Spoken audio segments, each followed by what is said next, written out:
Welcome to the Steelers by the Lake podcast. My name is James Strong, joined once again by my teammate here, Cody Tanner. Cody, how are you this fine Monday evening? Teammate. That was a new one. James, I'm doing fine. Doing well. Living life here down here in West Virginia. Excited for a couple weeks from now when I'm going to come visit y'all up in Pennsylvania. Nice. But doing well. How are you doing? Oh, we're doing all right, man. Making it through one day at a time. That's all we can do. Yep. There are puppies at James's house right now, so if you hear some noises, that's just them. It sounds like wild animals attacking each other. It's just 6-week-old puppies. Yep. Yeah. If you're watching on YouTube, you see that there's clearly a dog behind me as well. We are dog loving people. There's also another one right there in bed sleeping.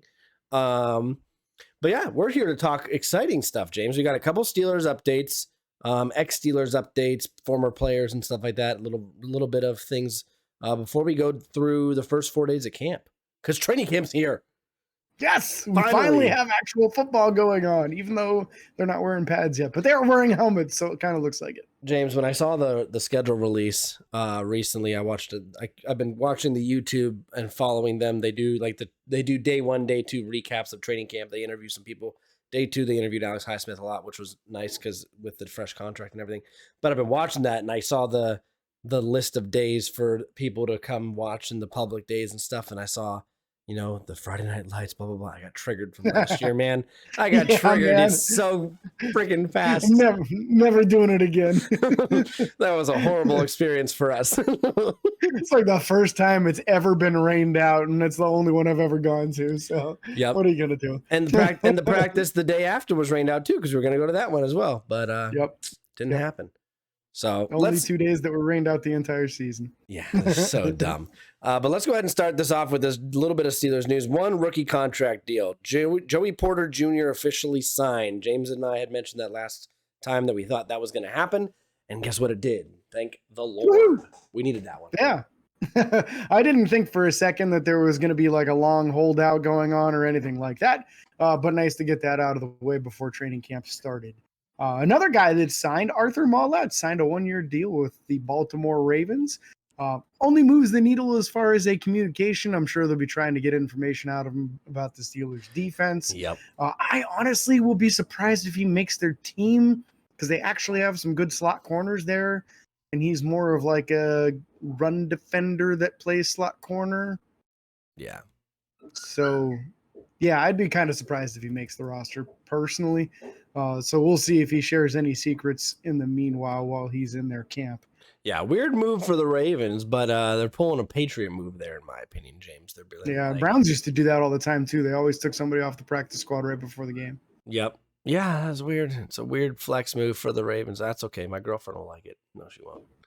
She doesn't follow them that deep enough anyways. No. Last news before we go into talking training camp specifically, Tomlin did say that all players are healthy and in shape in reporting to camp. So that is great news. Yeah. Nobody on the physically unable to perform, which means we will not get any of those all season long, because you have to be unhealthy going into the season for it to become a PUP candidate. So that's not an option now. Yep.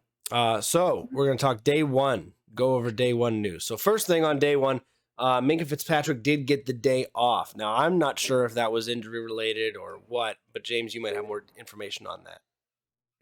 It seems like there's some sort of very minor nagging injury going on there. Don't know exactly what's going on. Just that he seems to be fine moving around as far as the field, around the sidelines and everything. Just not something that he's able to practice on right now. Yeah. Yeah. I don't think we have anything major to be concerned about. He doesn't have a limp. He doesn't have a cast. He doesn't have crutches. None of the cardinal signs of a major thing. Yeah, which is all fantastic news for us and for our defense, especially the secondary. Dan Moore has some news for day 1. Yes, Dan Moore is the first team left tackle right now. So that's how it started off on the first day of camp. Just as we expected, he's going to have to earn his way I should rephrase. He's the default guy from last year. He's the incumbent. So he's the one that needs to be unseated as far as the left tackle. Yep. And then Duke Dawson also starting at the slot corner on day one, or playing slot corner, I should say. Duke Dawson, a guy that, James, am I mistaken for thinking he made your 32 or 53 man roster? Wow, numbers. No, he did not. Can you take over? Yep, I got you. So Duke Dawson was not part of your 53 man roster, but was the guy that we talked about as in the slot corner specifically. Elijah Riley, another guy that we talked about getting the first camp interception, which was great news because you'd like to see that come from someone who's not exactly a starter, someone not expected necessarily to have a walk on onto the team this year. Elijah Riley being one of those guys on the, not the back end of the roster, but kind of grinding, hanging out in the middle area, more than likely going to make the team in the safety room. But nice to see him get the first interception at camp. I don't know who that was against. Neither do I offhand. Okay. But definitely a noteworthy thing. Duke Dawson, maybe you were thinking because he was one of your sleepers. One of your camp sleepers. That's what I was sleeping. Yeah, so that might be what you were thinking about on that. Which that's one of the reasons I wrote that note down, honestly, because I thought really noteworthy that he was getting reps so high in practice as far as the rotation of the corners. Yep. So very good sign for him on that. Pretty neat that Elijah Riley got the first interception. What I understood on that play is that he actually stepped in front of it. So he read it and got out in front of the receiver to make the pick. So love that. Not just a bad throw, not an overthrow, not a tipped pass, just like a good play by a defender and a guy that's trying to work his way onto the roster there. Neat to see for sure. Yeah, we have some middle linebacker news, James. Yeah, we do. We have a lot. So first team middle linebackers were as expected. Cole Holcomb, Elandon Roberts.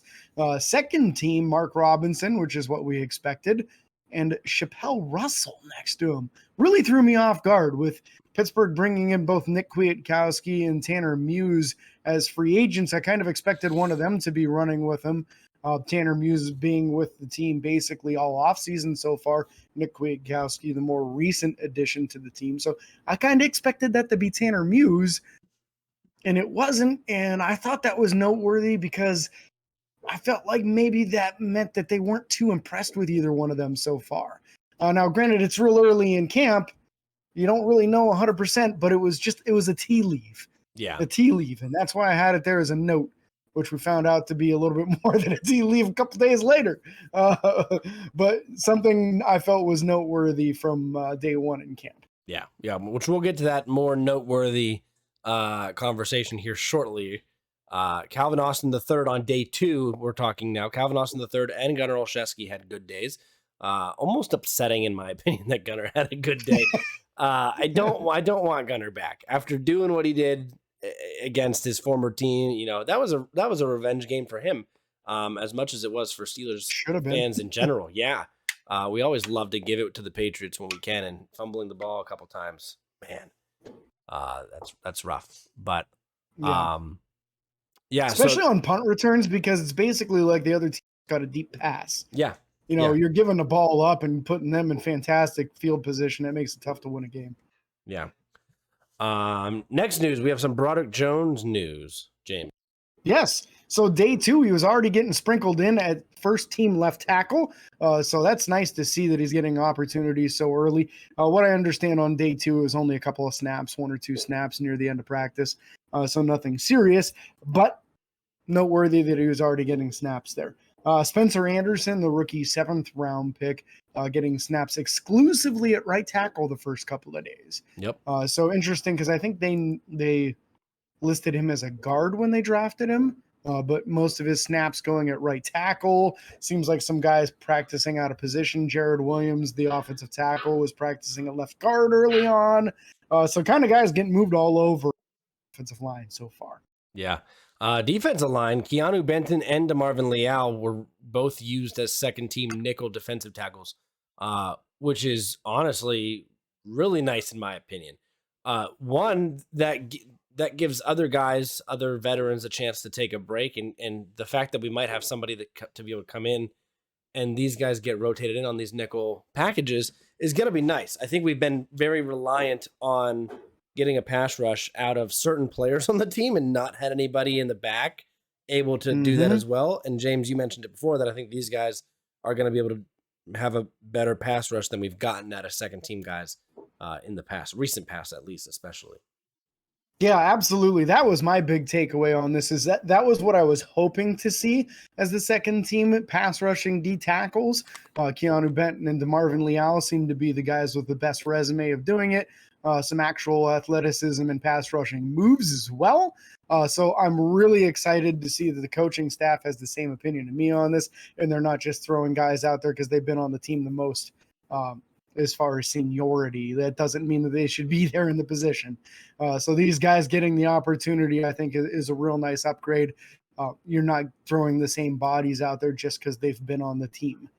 So I definitely am very optimistic about that. I think you got your run stopping anchor of a guy in Keanu Benton who has some pass rush juice, and DeMarvin Leal, who is a pass rusher almost exclusively.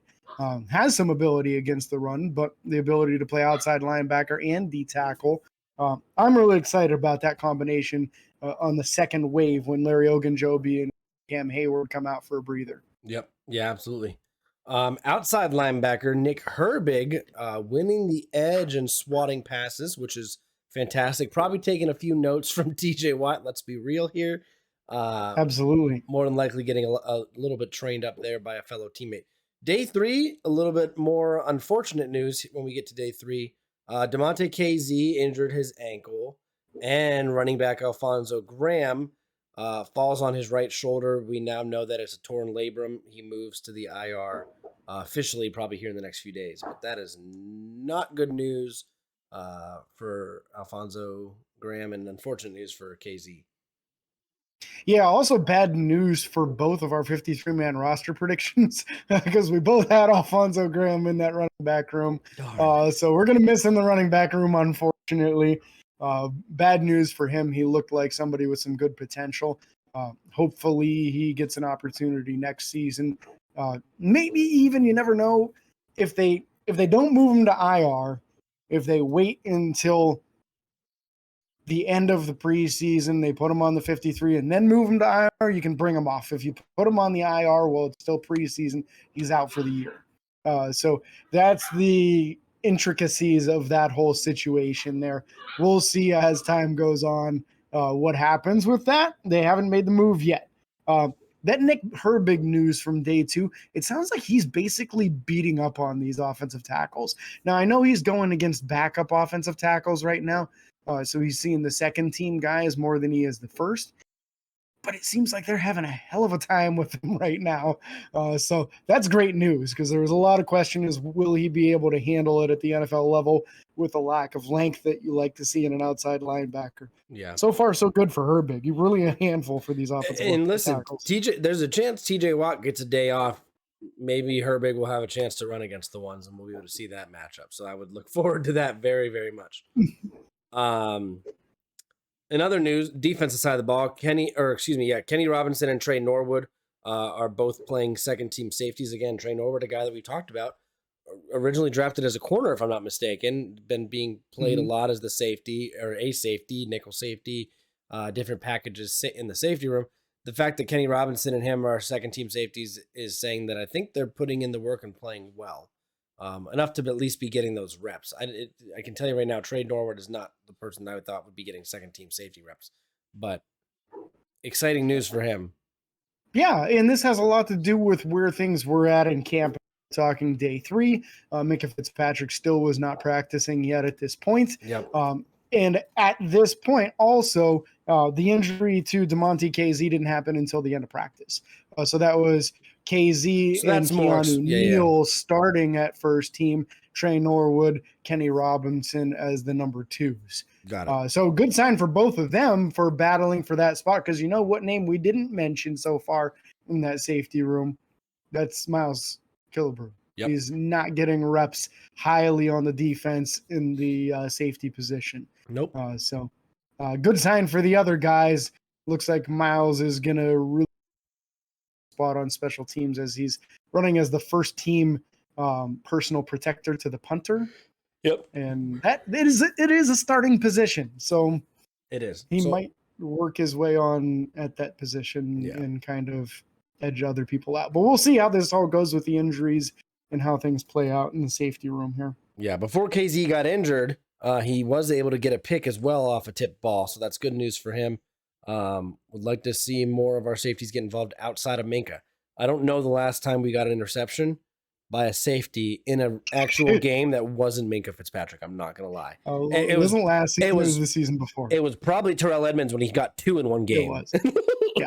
Okay. Yeah, which was not last season, but the season before. So, well, actually, last year DeMonte did get 2 of them at safety. So, okay. He was the backup safety, but he did get 2 of them.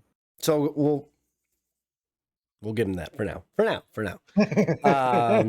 James, we have some 50-50 ball action here too against 2 guys fighting for a job on the team.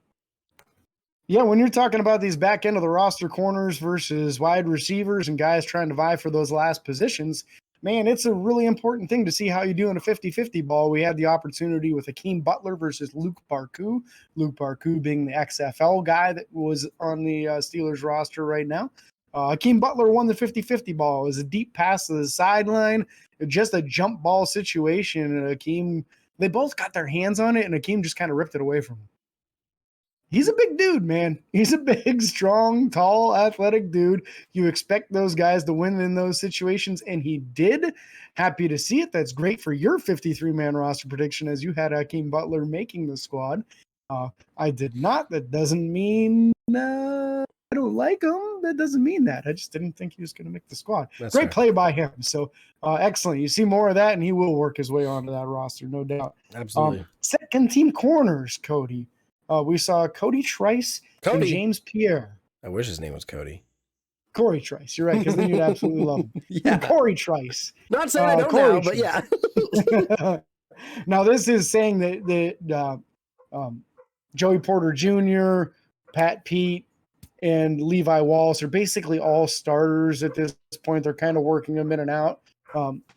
So I'm basically kind of saying JPJ is a starter, and those are your 3 starting corners. So seems like Trice is running as the next man up as an outside corner. So you really like that. Seems to have worked his way in front of James Pierre on the roster already. Interesting. So that kind of shows exactly what we suspected as far as the depth chart. You and I both having Trice above Pierre. Yep.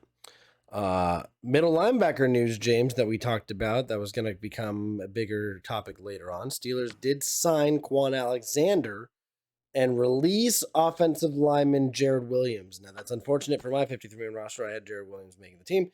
But it's good for what I wanted to put down, because I wanted to say we're going to sign Quan Alexander, or I was going to say a middle linebacker who's not on the team, because I typically said that last year as well. Anyways, that's good news. Quan Alexander's automatically going to come in and fight for a starting role in my idea. I don't think there's any other way to look at that. Quan Alexander being a former Pro Bowler, most recently of the Jets, if I'm not mistaken. Correct. Yeah, he was on the Jets roster last year. Yeah, so great news for our defense to have another middle linebacker fighting for a starting position. I'm excited to see what happens there. James, do you have anything to say about that before you cry about your guy? Yes, absolutely. The tears are going to be flowing here. But I absolutely. What I didn't say in our Facebook post is that this is absolutely. You absolutely what? Oh, I love the signing of Quan Alexander. I think this is a great move. He actually played pretty good last year for the Jets. Played well against Pittsburgh last year when he was on the Jets. Anyway, what I love about this is a speed guy, a little bit better in coverage than what we've got on the roster currently, and a big hitter at that. This is a really bad sign for Nick Kwiatkowski and Tanner Muse. Yeah. Really, really bad, especially since they were already running like third team middle linebackers behind Chappelle Russell. It's a sign that Pittsburgh did not like what they saw out of that position early on. Could be bad news for Elandon Roberts as well. I think it may kind of push him back on the roster in the back portion of it. So we'll see how this plays out. If Mark Robinson shows the same as Elandon Roberts, and then they like Quan Alexander above Elandon Roberts, this could push him completely off the roster if he's not good on special teams. Yeah. Because your backup middle linebackers need to be good on special teams. And if he's running like the third or fourth guy on the roster at middle linebacker and he doesn't offer you anything on teams, he just might not even make the team, man. Yeah. Yeah. Very unfortunate. And then, James, we have your guy. Yes. Yeah. There goes my 53-man roster prediction. Just in the most shocking news to come out of training camp so far, Monty Potterboom has decided to retire from the NFL. Never played in a preseason game, never in a regular season, and you got three days worth of practice. From what I understand, he had more action in the third day than he did in the first 2 days, getting a little more in team practice. Nothing noteworthy bad happened to him. It didn't sound like he got injured or anything. Just decided enough is enough. He doesn't want to chase football as a career. So he has decided to retire. That does mean that Pittsburgh will hold the rights to him. If he changes his mind, he's got to come back to Pittsburgh. He can't just go on to another team. But I don't expect that to happen. If somebody has decided this early in this career, you said you looked up on his Facebook page. He's a lifelong Steelers fan, and so kind of living out his dream as the possibility of becoming a Pittsburgh Steeler. And unfortunately, the NFL is not for him. So that kind of really mixes things up on the fullback position. Connor Hayward, really the only guy with any fullback experience at all. Unless you want to call up Derek Watt. Yeah. I wouldn't be surprised. It becomes a much larger possibility now, I think. Yeah. So yeah, very interesting. Going to see what happens there. I would not be surprised if they call on Derek Watt to come back and play. So we'll see what happens with that, because that's just mind-boggling again. And maybe, like you said, maybe the NFL just isn't for him. Day 4 training camp news: Cam Hayward, Isaac Seumalo, Pat Pete, TJ Watt, Chooks all get rest day. Because, they all just need to make sure that they're healthy going into the season. We know what they can do. We know they can perform, and there's nothing wrong with giving them a day off. So I'm excited for that. And then offensive linemen, we had Jones, Dotson, Cole, Daniels, with Dan Moore starting at the right tackle. That was how those guys look. So Broderick's already getting that first team left tackle look. And then you also have Dan Moore getting the practice at right tackle. So very exciting news there, and excited to see what's going to happen with that. Yeah, it gives you a little bit of insight, too, as far as how the depth chart's kind of looking. I know they want to get a good look at Dan Moore at right tackle, because eventually Broderick Jones is going to start at left tackle, whether it's week 1 or week 7 after the bye or whatever it is. He's going to be the left tackle. You don't draft a guy in the first round and then never start him. So Dan needs to have the flexibility, because he's going to be the top backup offensive tackle most likely when that situation happens. We need to know if he can handle the right side. He needs to practice at it so he can be good at it. And then also for future years, these guys both have another year on contract, 2 years actually. I think this upcoming season and then the season after, they're both under contract. What happens after that? Who's going to be your right tackle? Are you going to go back to the draft, or are you going to keep one of these guys after that? So we need to know what's going on with that. So I think that's kind of why Chooks Okorafor got the day off, because they wanted to run Dan Moore at starting right tackle and give him a good, healthy day of practice. It sounded like he got first team and second team right tackle snaps. So good day for him on that. Yeah, for sure. And just good. Also, Kevin Dotson. Kevin Dotson got the start over Nick Herbig at left guard. So I think that says something too about that and how they feel about Dotson versus Herbig in that situation. Yep. Yeah, Herbig did wind up getting some playtime at center, with Spencer Anderson also playing both guard positions. So that's exciting for that Herbig, is getting some practice at another position. Again, Herbig and Spencer Anderson, both guys that we think are going to be able to play multiple positions on the offensive line. Spencer Anderson, I think, being the more flexible of the two. But still, the fact that you have guys that can come in and play these positions is going to be beneficial, especially when we've seen how bad we have been with injuries. And James, I know I bounced over that safety news. I just wanted to talk about the Herbig thing because it made sense at the time. No, yeah, it does make sense. Absolutely. And like you said, with Spencer Anderson's versatility, he played all 5 positions at college. So they're giving him an opportunity to prove that he can handle those positions in practice versus NFL players. We'll see how it looks once it gets to game day, but preseason games aren't very far away. So I think we'll get to see him at multiple positions in preseason games, and I'm looking forward to it. I think that's why I had him on my 53-man roster prediction, not just because I think that he can play right tackle in a pinch. I think he can back up 3 or 4 positions, and that's huge. Pittsburgh loves that. Yeah. Yeah, I'm excited to see us not be destroyed by injuries for once, because even at this point, knock on wood, if we get an injury or two, we have guys that can come in and play these roles and play different positions. So I'm excited for that. Moving to the defensive side of the ball to end the show and to end the discussion about training camp. Safety Kenny Robinson, who we've already talked about, got 2 picks in day 4 of practice. So that was huge. I'm assuming they were, again, plays that he made. I don't think any of those were tip passes or anything. I haven't heard that. And then Mark, the one was that one that you were commenting on, Mason Rudolph. I think actually both were on Mason. One in the red zone where he stepped right in front of him. He was just kind of playing the robber role. And stepped right in front. And then the other one I think was in like a deep shot. A ball was underthrown to Calvin Austin III, and he came over and picked it off. Got it. So. And then Mark Robinson also running with the first team as well, which is great news for Mark Robinson. We're excited for that. Absolutely. And again, this speaks to what we were kind of guessing with Elandon Roberts. It seems like Elandon is the guy that's not impressing. Mark getting a chance to run with Cole Holcomb with the ones. Also, I don't have it in the notes here anywhere, but Cole Holcomb has been making a lot of plays in pass coverage. On one play, he was actually running down the field with Calvin Austin III.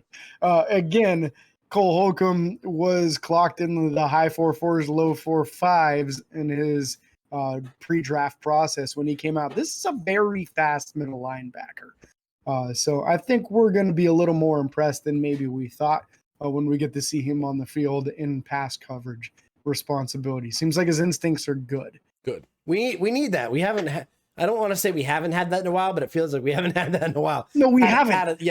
It's been since Ryan Shazier. It's okay to say that. It's been since Ryan Shazier. Since Shazier, we haven't had that period. There hasn't been a middle linebacker running around back there making plays, breaking up passes. Devin Bush's rookie season.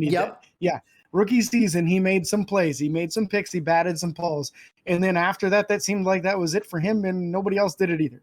Yeah.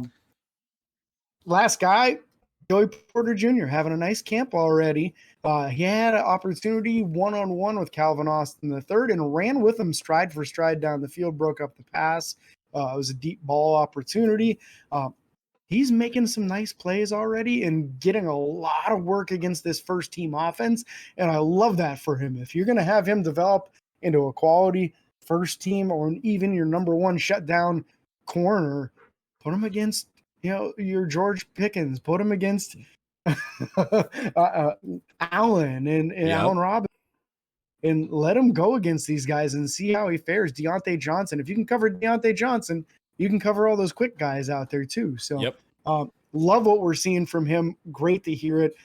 Calvin Austin making a lot of plays in camp already too. Yeah. Excited for these young guys on the team for sure, and we're looking forward to hearing more news over the weekend and get you guys up or over this course of this week and next weekend and get you guys updated with some more stuff. Again, we thank you guys so much for listening or watching if you're on YouTube.